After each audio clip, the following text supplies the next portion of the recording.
stories ni nyina Kwame akoye te se eya adwerehosem and the stories ni nyina eya akoye te se adwerehosem won se de bia da metena se ameka kire se wo ye bebunu na se wo sori na se wanya bibia anya amanfo anasa wo mpatemfo krobia emfa wanya hwe na mekopa bibia bedi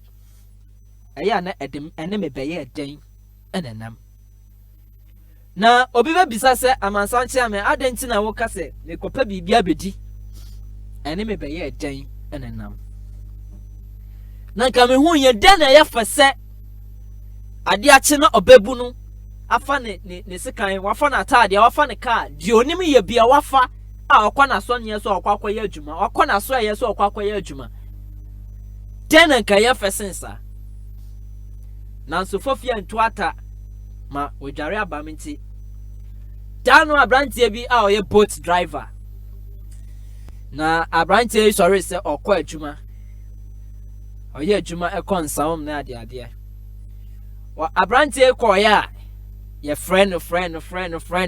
budi yansan kanu abrantie so akọ ombaye anu so budi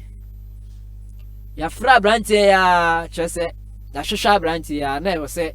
di akoye ne de atu ani bre na wo se ne namfofo afiase posting the pictures na ade se abrantie wa yira se omo hwehwa ne anisa na anhwehwehwehwe ni mu ana aja akopie mu se omako hu no awo Nsawam na abra mu hu abrantie na chese waka nchine gu a aya dwerehosam yie pa chese abrantie no nka mekopa bibia bedio ana manfo bi edi na wusei wei ade enisio ani adwereho ani abenidie ada beja mebushia no abushia no mamu nyina yakọ monhyade wate na die sese esi no aya na sometimes nyema bisi a yanti ase titro ne ma yati ase se de besi bia no etwase ye de na ase edema no ani timi gina sa asem we so ade etu obia afose enamre mu nipa bonefo aba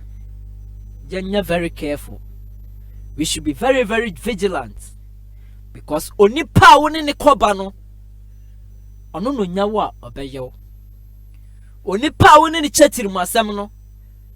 se ekoba ne se onfa se kan embo tirim onfa dua empo tirim kra na onje de ekuta wa obeye ani tututu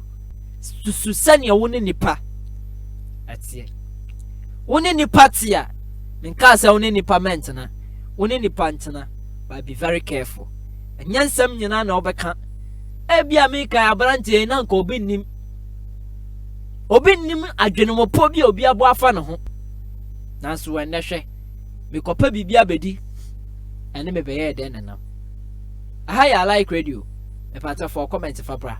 na like ne pia share na ma afoforo so ehunye ko bedin ade amansan chiame akwese mensa